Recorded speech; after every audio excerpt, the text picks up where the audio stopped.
जो हम लोग प्रीवियस ईयर पेपर की सीरीज़ कर रहे थे, तो उसमें 2019 के पेपर से हमने स्टार्ट किया था और पिछले एपिसोड में हम लोग 56 क्वेश्चन तक कर लिए थे। अब 2019 का प्रयास करेंगे कि पूरा पेपर कर लिया जाए, थोड़ा तेज़ी से करेंगे। तो आगे क्वेश्चन की तरफ चलते हैं। प्रीवियस ईयर इंपॉर्टेंट क्यों, आप लोग जानते ही हैं कि 50 क्वेश्चन को लगभग अफेक्ट करता है। कुछ क्वेश्चन तो एकदम ही हूबहू उतार लिए जाते हैं अगले प्रश्न पत्र में, ठीक है। ऐसे कम से कम 5 प्रश्न ऐसे हैं जो आप अभी देख के जाएं प्रीवियस ईयर, तो अगले साल पूछे जा सकते हैं। खासकर पीसीएस का ये ट्रेंड रहा है कि वो प्रीवियस ईयर पे फोकस करता है। तो चलते हैं 57 प्रश्न पे। मानव गतिविधियों का परिवर्तित पर्यावरण कहलाता है, तो ये होगा एंथ्रोपोजेनिक पर्यावरण। आप नाम से ही जान रहे हैं, एंथ्रोपोजेनिक मतलब होता है मानव जनित पर्यावरण। कौन सा सत्य नहीं है? भूमध्य रेखा से ध्रुवों की ओर जाति विविधता में वृद्धि होती है। उष्णकटिबंध शीतोष्ण क्षेत्र की अपेक्षा अधिक जातियों को आश्रय देते हैं, सही है ये। विशालतम जैव विविधता अमेजन वर्षावनों में पाई जाती है, सही है। जाति विविधता शीतोष्ण क्षेत्रों से ध्रुवों की ओर घटती जाती है, सही है, ठीक है। जो जैव विविधता है उसका सीधा संबंध, जाति विविधता का सीधा संबंध है ताप से, तापमान से, और वर्षा से, आर्द्रता से। तो जहाँ आर्द्रता अधिक होगी, तापमान अधिक होगा, वहाँ जीव के विकास की संभव दशाएं बेहतर पाई जाती हैं। तो ऐसे में जो ध्रुवों की ओर जाति विविधता वृद्धि नहीं होती है, घटती है, क्योंकि ध्रुवों की ओर तापमान घटता है, वर्षा घटती है, इसलिए ए सही होगा। 59 की तरफ चलते हैं। वायु प्रदूषण का जैविक सूचक क्या है? जैविक सूचक मतलब ऐसा सूचक जो सजीव हो और वो वायु प्रदूषण की सूचना दे। लाइकेंस इसका सूचक है। लाइकेंस किसका? कवक और शैवाल का एक सहजीवी मिश्रण है, ठीक है। लाइकेन कवक और शैवाल का एक सहजीवी संबंध क्रिएट करता है। और सल्फर के प्रति ये क्या है? संवेदनशील है। सल्फर के प्रदूषण वायु में जैसे ही बढ़ते हैं, इसका रंग जो है बदल जाता है, इससे पता चलता है कि वायु प्रदूषण बढ़ रहा है। अगले प्रश्न पे चलते हैं। कौन सा सुमेलित नहीं है? अलवणीकरण, समुद्री जल, प्रतिलोम परासरण, पेयजल, विकृतीकरण, प्रोटीन, पाश्चुरीकरण। सीधे ही देखिए, आसान ये दिया है। पाश्चुरीकरण जो होता है वो दूध का होता है। शाकनाशक का उदाहरण है, तो जो ये सोडियम क्लोरेट है ये एक शाकनाशक है। बाकी जो ऑप्शन है वो शाकनाशक नहीं है, जैसे ब्लीचिंग पाउडर या पोटेशियम परमैंगनेट, दोनों रसायन है। आगे चलते हैं। गैस जो धान खेत उत्सर्जित करती है, मेथेन जो है धान के खेत से सर्वाधिक उत्सर्जित होने वाली गैस है। अभी आपने सुना होगा न्यूजीलैंड ने एक बर्फ टैक्स भी लगाया था, अभी ये मतलब इसी सितंबर की न्यूज़ है। तो वहाँ बहुत विरोध हुआ था इस बात का, तो उन्होंने वापस ले लिया। तो वो टैक्स जो है वो मेथेन के एमिशन पे ही लगाया था, जो वहाँ के खेतों से निकलता है। नहीं, खेतों से नहीं निकलता, वहाँ के पशुपालन से, गायों के या भैंसों के जुगाली करने से निकलता है मेथेन, उससे निकलता है। तो उसके ऊपर ये बर्फ टैक्स लगाया गया था। तो वैसा ही कुछ धान के खेत से मेथेन निकलता है। अंतर्राष्ट्रीय सौर गठबंधन का सचिवालय, 63वां प्रश्न है, ये गुरुग्राम है। जब ये गठित हुआ था COP21 से 2015 में, भारत फ्रांस की संयुक्त परियोजना है। कई बार प्रश्न पूछा जा चुका है, ध्यान देना, आसान प्रश्न है। 100% सौर ऊर्जा पर चलने वाला भारतवर्ष का पहला, तो उस समय वो न्यूज में था, ये द्वीप है, ठीक है। करंट अफेयर्स का हो गया काफ़ी कुछ। मानव विकास सूचकांक के अनुसार तत्व विकास लक्ष्यों पर आधारित भारतीय राज्य की वरीयता में धनात्मक संबंध है। मानव विकास और एसडीजी एक दूसरे से जुड़े हुए हैं, तो धनात्मक संबंध निश्चित ही रूप से है। एसडीजी लक्ष्यों के आधारभूत आयाम शिक्षा, स्वास्थ्य से, घनिष्ठता से अंतर संबंधित हैं, ठीक है। शिक्षा और स्वास्थ्य से ऐसे संबंधित है कि स्वास्थ्य जो है वो एसडीजी का एक अहम अंग है। तो कुल मिला के 17 लक्ष्य हैं, जिसमें गरीबी, भूख, स्वास्थ्य, शिक्षा, ये प्रथम 4 हैं। तो एक दूसरे से संबंधित हो गए कि नहीं हो गए? और मानव विकास के लिए आवश्यक क्या है? स्वास्थ्य, शिक्षा मेन है, जीवन प्रत्याशा है, तो उस सब का संबंध किस एसडीजी से ही है। तो इस लिहाज से ये अंतर संबंधित भी है और ये एक दूसरे की व्याख्या भी सही ढंग से करते हैं। बहुआयामी निर्धनता सूचकांक में सम्मिलित होता है। बहुआयामी एमपीआई की बात कर रहा है ये। बहुआयामी निर्धनता सूचकांक यूएनडीपी जारी करता है। ये कॉन्सेप्ट 2010 से उसने अपनाया है, ठीक है। इंडिया में नीति आयोग इसको जारी करता है, ठीक है, एमपीआई इंडेक्स। तो ये शिक्षा, स्वास्थ्य और जीवन स्तर से कुल मिला के 10 संकेतकों का निर्माण करता है, जिसके आधार पे ये रैंकिंग करता है। तो ये तीनों सही है। अगले प्रश्न पे चलते हैं। कई बार पूछा गया प्रश्न है, तो प्रमुख अधिनियम है उनका मिलान है, क्रम है, कालानुक्रम हिसाब से उनको हम लोग को सजाना है। तो ये वन्य जीव संरक्षण अधिनियम 1972 का है, फेमस है। जैव विविधता अधिनियम 2002 का है। प्रोजेक्ट टाइगर 1973 और प्रोजेक्ट हाथी 1992। ये एनवायरनमेंट का बहुत ही सिंपल क्वेश्चन है। अगर क्रम से सजाएं तो 1 3 4 2, तो 1 3 4 2 बी ऑप्शन सही हो जाता है। चलते हैं अगले प्रश्न पे। नागरिक पंजीकरण CRS के अंतर्गत कितने दिनों में, तो फैक्चुअल प्रश्न है, 21 दिनों में रजिस्टर कराना रहता है।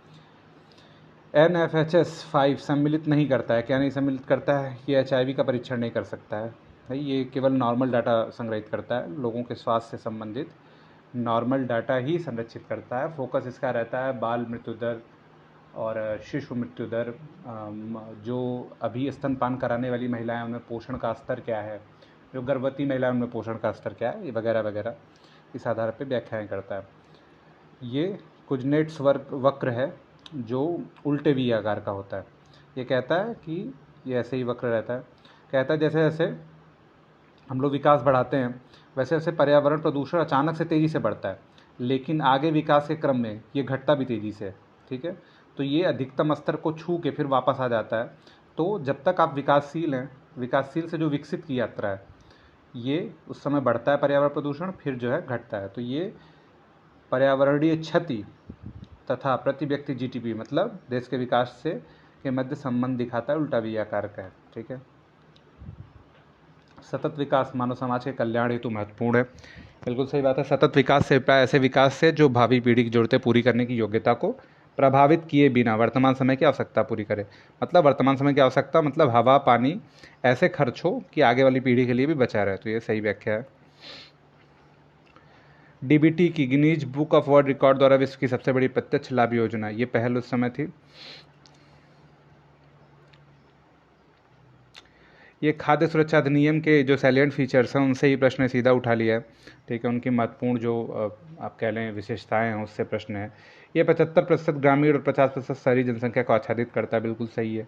बच्चों के पोषण संबंधी सहायता, 18 वर्ष से अधिक सभी बड़ी महिलाएं, ये भी है। ये एक थोड़ा सा वैधानिक खंड है इसका, तो इस पर ध्यान देने की जरूरत है। इसी को सबसे चैलेंजिंग पार्ट है क्वेश्चन का। आगे चलते। भारत में पट्टेदारी सुधार के संदर्भ में क्या कथन सही नहीं है, ठीक है। लगान का नियम, अवधि की सुरक्षा, पट्टेदारी के स्वामित्व की घोषणा, तीनों सही है। चलते हैं। भारत में सार्वजनिक क्षेत्र के कार्यों के संदर्भ में क्या कथन सही है, सही पूछ रहा है। सार्वजनिक उपयोगिता संसाधन प्रदान करना, सामाजिक आर्थिक ऊपरी पूंजी का निर्माण करना, संतुलित क्षेत्रीय विकास सुनिश्चित करना, ठीक है। समतावादी लक्ष्यों को आगे बढ़ाना, सही है। 3 और 4 सही हैं, लेकिन 1 2 में, तो जिसमें 3 4 नहीं है पहले एलिमिनेट करते हैं इसको, तो 3 4 इसमें नहीं है, बाकी सब में 3 4 है। 2 सामाजिक आर्थिक ऊपरी पूंजी का निर्माण करना, सार्वजनिक क्षेत्र की इकाइयों का मेन ध्येय ये नहीं है, सार्वजनिक उपयोगिता संसाधन प्रदान करना, ठीक है। ये ध्येय है नहीं, लेकिन पूंजी का निर्माण करना उनका कार्य तो है ही है। तो इस हिसाब से हम इसको 1 2 3 4 चारों सही मानेंगे, ठीक है। स्वेज नहर का क्रम दे रहा है, तो स्वेज नहर का क्रम क्या है उत्तर से दक्षिण, तो ये ऐसे सिनाई पेनिसुला है, अकाबा की खाड़ी है, और फिर ये अरेबियन पेनिसुला है। ये सिनाई प्रायद्वीप है और इधर से स्वेज की खाड़ी निकलती है। तो यहाँ पे झीलें हैं, इनमें क्रम से 4 झीलें हैं। पहले ऊपर की झील है उसका नाम है लेक मंजला, ठीक है। फिर लेक टिम्सा, फिर लिटिल बिटर, फिर ग्रेट बिटर, ठीक है। तो देखते हैं कौन सा इसमें क्रम सही लग रहा है। उत्तर से दक्षिण दिशा की ओर पड़ने वाली झीलों का सही क्रम है। तो सबसे पहले लेक मंजला पड़ रहा है, ग्रेट बिटर, लिटिल बिटर और lake Timsah. Lake Manzala, lake Timsah, great bitter, little bitter, यही सही है, डी। टेलीग्राफी का पठार कहाँ है? तो ये अटलांटिक, उत्तरी अटलांटिक महासागर का एक पठार है, सिंपल है, ठीक है। अगली खबर की तरफ, अगले क्वेश्चन की तरफ चलते हैं, सॉरी।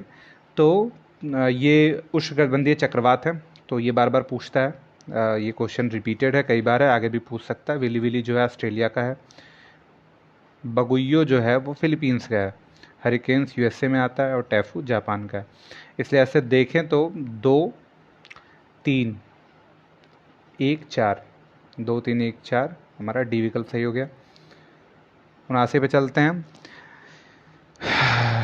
पूछ रहा है ट्रांस साइबेरियन रेल मार्ग जो रशिया में है उसमें कौन सा स्थित नहीं है, तो इसमें सोची स्टेशन जो स्थित नहीं है। कुल मिला के 10 स्टेशन है जिनको याद रखना रहता है और उनमें ये तीनों शामिल हैं।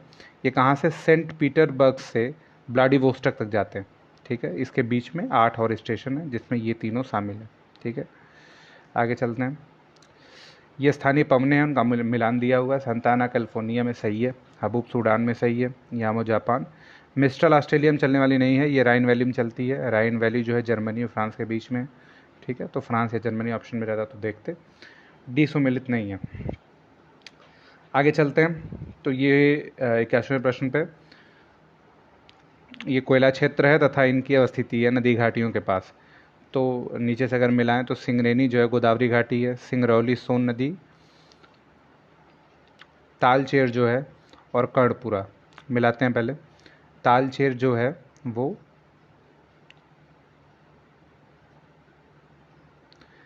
सी और डी मतलब 2-3 से लेके चलते हैं। तो एक मिनट के लिए, ये गलत हो गया।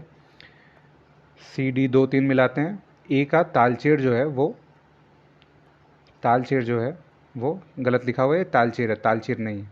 तालचेर एक जगह है, या तलचर इसको बोल देते हैं, तालचेर या तलचर। ये जो है महानदी घाटी है। ए का 4 हो गया। कर्णपुरा जो है ये झारखंड में दामोदर वैली है। दामोदर नदी छोटा नागपुर के पठार से निकलती है और जाके हुगली में मिल जाती है। सिंगरौली ये आपका ये सोनभद्र और छत्तीसगढ़ और मध्य प्रदेश के बॉर्डर के पास है, ठीक है। और सिंगरेनी जो है वो आंध्र में है, गोदावरी घाटी। तो हमारा हो जा रहा है 4-1-2-3, तो ए विकल्प सही हो जा रहा है। अगले प्रश्न पे चलते हैं। कौन सी चोटी भारत में स्थित नहीं है, तो इसमें कामेत भारत में स्थित है। ये गुरला मंदाता ही नहीं है, ठीक है। बाकी तीनों, ये नंगा पर्वत उत्तराखंड में, नामचा बरवा अरुणाचल में, कामेत भी आपका हिमालय की एक चोटी है, भारत में ही है। भारत के उत्तर पश्चिम मैदान में पश्चिमी विक्षोभ से जाड़े से होने वाली वर्षा की मात्रा क्रमशः कम होती जाती है। थोड़ा ध्यान से अगर देखें तो ये अगर गुजरात बना लें, ये भारत बना लें, ऐसे ऐसे, तो ये जो पश्चिमी विक्षोभ इधर आता है, तो इधर पश्चिम से आता है, ये भूमध्य सागर से चलते हुए जेट के सहारे भारत के मैदानों में उतरता है। तो पश्चिम से पूर्व मतलब पश्चिम से पूर्व इसकी मात्रा घटती चली जाती है और इधर तक आते आते ख़त्म हो जाता है। तो पश्चिम से पूर्व इसका सही आंसर होगा, मात्रा कम होती चली जाती है। अगले प्रश्न पे जाते हैं। तो किस नदी का ऊपरी मार्ग मीठा जल है, मीठा है और निचले भाग में खारा है। ये लूनी नदी है, ठीक है। लूनी नदी में कुछ दूर तक इसका जल मीठा रहता है, फिर एक प्लेस के बाद उसका जल खारा होना शुरू हो जाता है। मोरीबंद डेल्टा जो है वो बंगाल डेल्टा का हिस्सा है। उत्तर प्रदेश में गन्ना और चीनी का उत्पादन महाराष्ट्र से अधिक है परंतु उत्पादकता कम है, सही है। महाराष्ट्र में ये सहकारी क्षेत्र, ये गलत है। सहकारी क्षेत्र की नहीं, निजी और की क्षेत्र की ही हैं, तो ये वाला गलत है, तो ये गलत होता है। तो ए सत्य है, आर असत्य है। ए सही है, आर गलत है, सी विकल्प सही हो जाएगा। अगले प्रश्न पे चलते हैं। क्या सही नहीं है, जरीब एक प्रकार का कर नहीं है, अभी भी हम लोग जानते हैं। जरीब एक प्रकार की मापक इकाई है, मापक इकाई है, ठीक है। इकाई भी नहीं कह सकते हैं, एक तरह का पैमाना कह लीजिए इसको, ठीक है।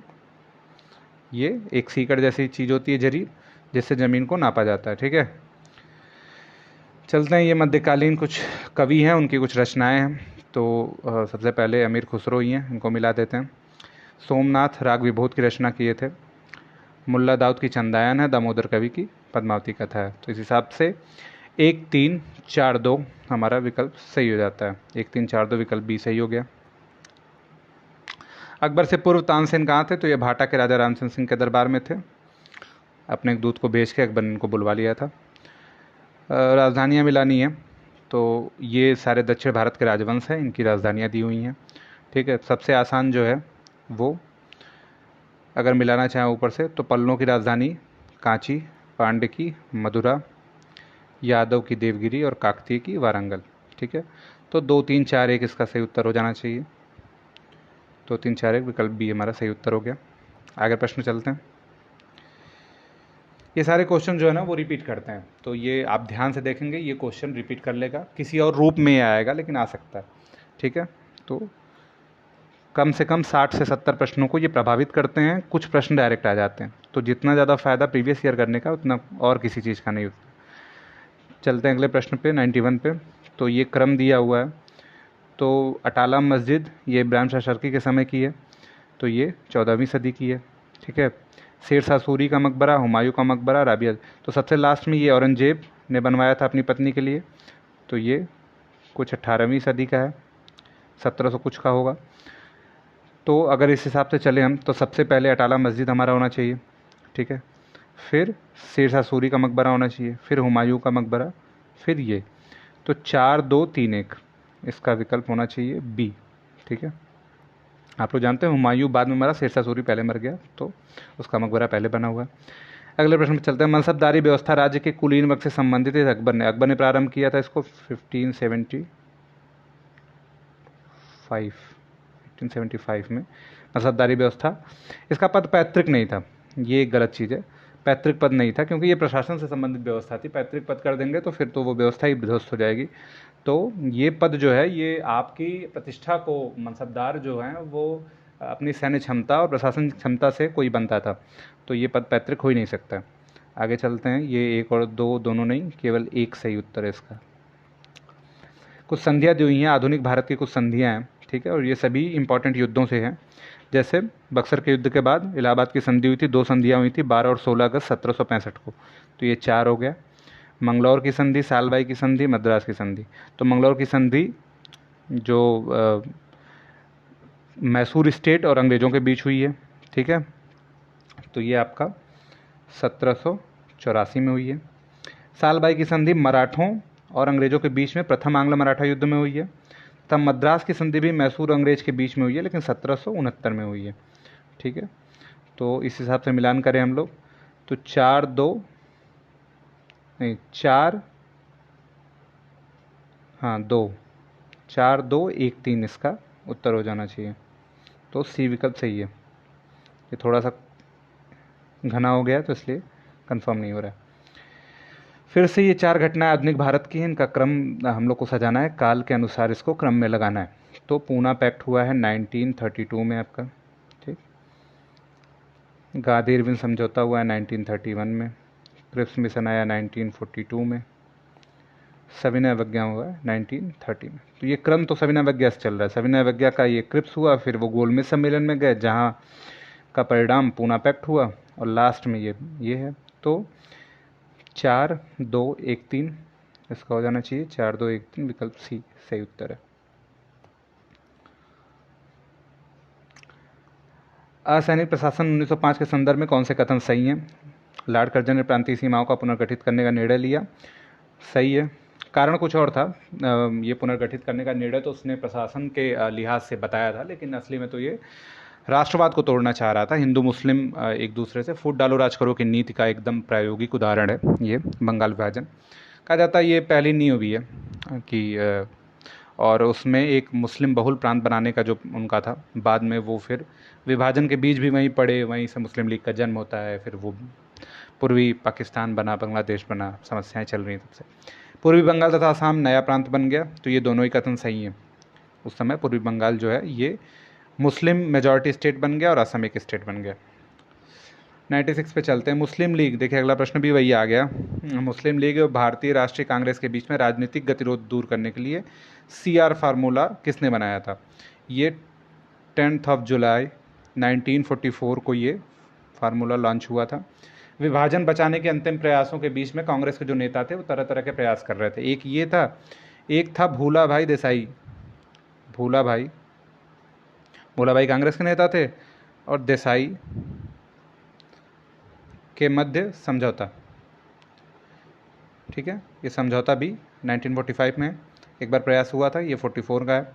तो ये CR जो है वो राजगोपालाचारी से संबंधित है, चित्तरंजन दास नहीं। ये कंफ्यूज करने के लिए इसमें चित्तरंजन दास दिया हुआ है। राजगोपालाचारी ने प्रयास किया था कि पहले मुस्लिम लीग भारत की स्वतंत्रता का सपोर्ट करे, बाद में जो मुस्लिम बहुल राज्य हैं उनमें जनमत संग्रह कराया जाएगा और फिर विचार जाना जाएगा। अगर विभाजन का पक्ष हो तो किया जाएगा, या अगर ढीला संघ बन के उसमें रह सकते हो तो फिर विभाजन बच सकता है। चलते हैं अगली तरफ। The rise and growth of economic nationalism in India के लेखक विपिन चंद्रा हैं। ठीक है, विपिन चंद्रा जेएनयू के प्रोफेसर रहे, तो उन्होंने बहुत सारी किताबें लिखी, जिसमें से किताबें ये भी हैं। ठीक है, पर्यावरण संरक्षण एवं संवर्धन, वन और वन्यजीव की रक्षा, अब ये 2 जगहों पे वर्णित है। ये हमारा एक नीति निर्देशक तत्व भी है 48A में। ठीक है, और ये मूल कर्तव्य भी है। ठीक है, ये 7वां 8वां मूल कर्तव्य को ही है। ठीक है, तो इस हिसाब से हमारा विकल्प सी सही हो जाता है। ठीक है, दोनों है। पंचायतों के संदर्भ में क्या कथन सही नहीं है? 50% सीटें SC ST महिलाओं के लिए आरक्षित होंगी। नहीं, ये 1/3 सीटें हैं। ये 243D अनुच्छेद के तहत पंचायतों में महिलाओं के लिए 1/3 आरक्षण है।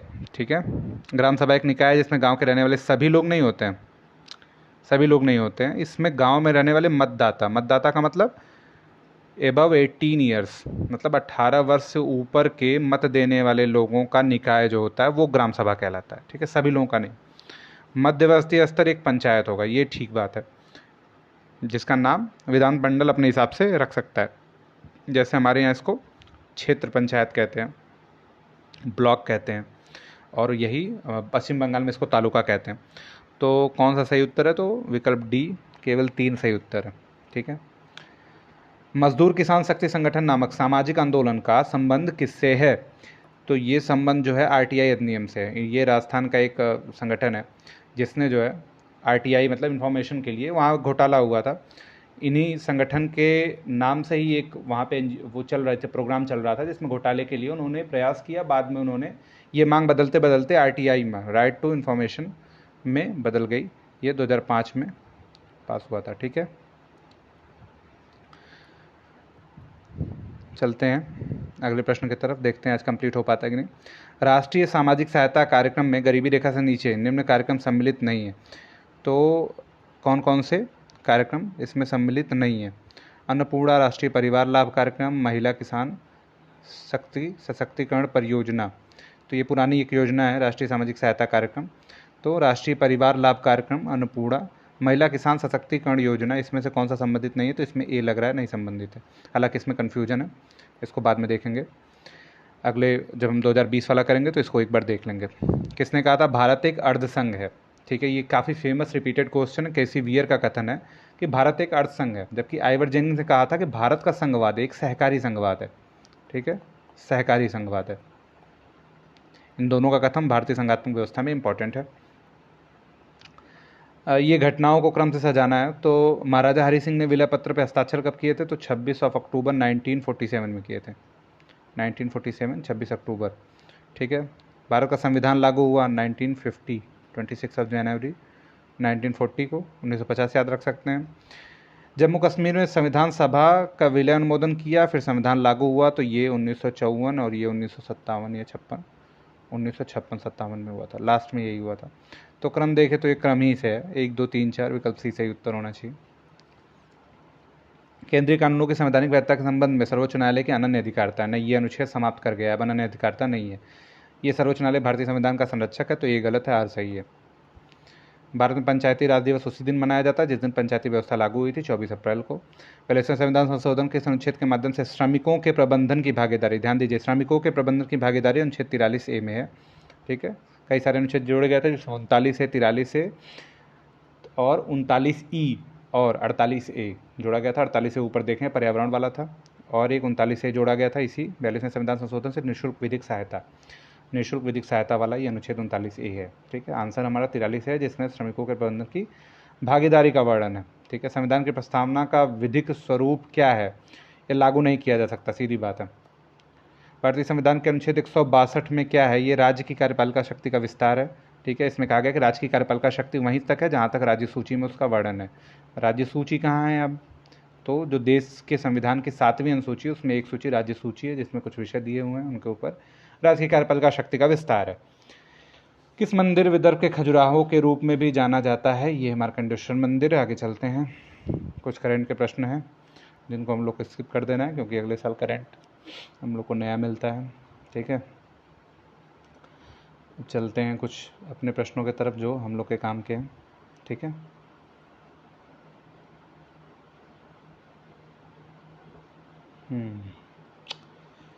मानव आहार में पॉलिश के चावल का तो ये बेरी बेरी रोग हो जाता है। अगर पॉलिश चावल ज़्यादा खाएंगे तो जो उसमें विटामिन बी रहती है, B1 खास करके, वो मिलती नहीं है। फिर अगला प्रश्न भी विटामिन से है। साइंस में विटामिन, पोषण, रोग, ये दोनों काफ़ी हॉट टॉपिक्स है। 5 प्रश्न के आसपास इससे यहाँ से आते हैं। तो विटामिन और उनके स्रोत दिया है, सुमेलित नहीं है। तो विटामिन B6 धान की चोकर, विटामिन ई गेहूं अंकुर तेल, विटामिन B2 सुमेलित नहीं है, ठीक है, कॉड नहीं बल्कि विटामिन ई पाया जाता है कॉड में। आधुनिक विटामिन शरीर में संश्लेषित नहीं किए जाते हैं। मानव केवल अनिवार्य सूक्ष्म पोषकों का ही संश्लेषण कर, अधिकांश विटामिन मानव शरीर में संश्लेषित नहीं किए जाते। सही है, अधिकांश विटामिन नहीं सम्मिलित किए जाते हैं। मानव केवल अनिवार्य सूक्ष्म पोषकों का संश्लेषण करते हैं। गलत है, ठीक है, ये गलत है, सही है। चलते हैं आगे की तरफ। तो इसमें क्या करना है, जिंक फास्फाइड जो है वो एक रोडेंट नासी है, ठीक है। आगे चलते हैं, और क्या मिलान है, D1 नाइट्रोसेल्यूलोज जो है एक विस्फोटक है, ठीक। नाइट्रोसेल्यूलोज का एक जो डायनामाइट बनता है उसमें इसका यूज़ किया जाता है।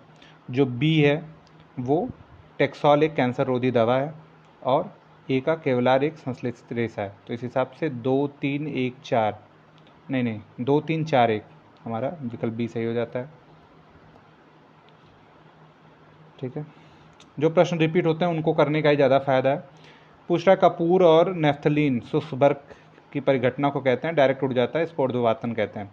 ऑप्टिकल फाइबर किस सिद्धांत पे काम करता है, पूर्ण आंतरिक परिवर्तन के सिद्धांत पे काम करता है। एंजाइम ये जैव उत्प्रेरक हैं, ये उसी जगह कार्य करते हैं जहाँ उत्पादित होते हैं। सही है, एंजाइम वहीं काम करते हैं जहाँ उत्पादित होते हैं, जबकि हार्मोन वहाँ जाके काम करते हैं जहाँ पे उनको पहुँचाया जाता है, ठीक है। माँ का दुग्ध नवजात के संपूर्ण आहार प्रदान करता है, परंतु लौह आयरन नहीं प्रदान कर पाता है, ठीक है। इसके बाद ये चलते हैं, तो इसमें क्रम पूछा हुआ है कि कौन सबसे पहले बनाया गया था। तो सबसे पहले इसमें केवलार हुआ था, ठीक है, फिर फुलेरीन हुआ है, फिर ग्रेफीन हुआ है, अंत में ब्लैक कोड हुआ है। तो 4 2 3 1 इसका सही आंसर हो गया।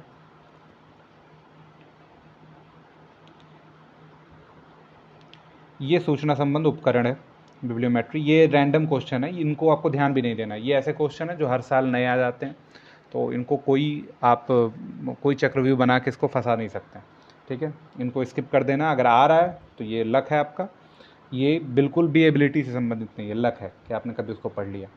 एल्बिडो एक प्रचलित चीज़ है, इसको पढ़ सकते हैं। ये वापसी की शक्ति है। कोई भी चीज़ कितनी ऊर्जा वापस, ऊर्जा मतलब सूर्य की ऊर्जा, विकिरण ऊर्जा को वापसी की शक्ति को, उस वस्तु का एल्बिडो कहते हैं। सबसे ज़्यादा एल्बिडो किसी का होता है तो वो है बर्फ़ का एल्बिडो, ठीक है। इसीलिए अब इसको समझने का, रिलेट करने का प्रयास करिए। इसीलिए बर्फ़ या ग्लेशियर ज़रूरी है, ठीक है, क्योंकि ये पृथ्वी पर पड़ने वाले विकिरण को क्या करते हैं, वापस कर देते हैं।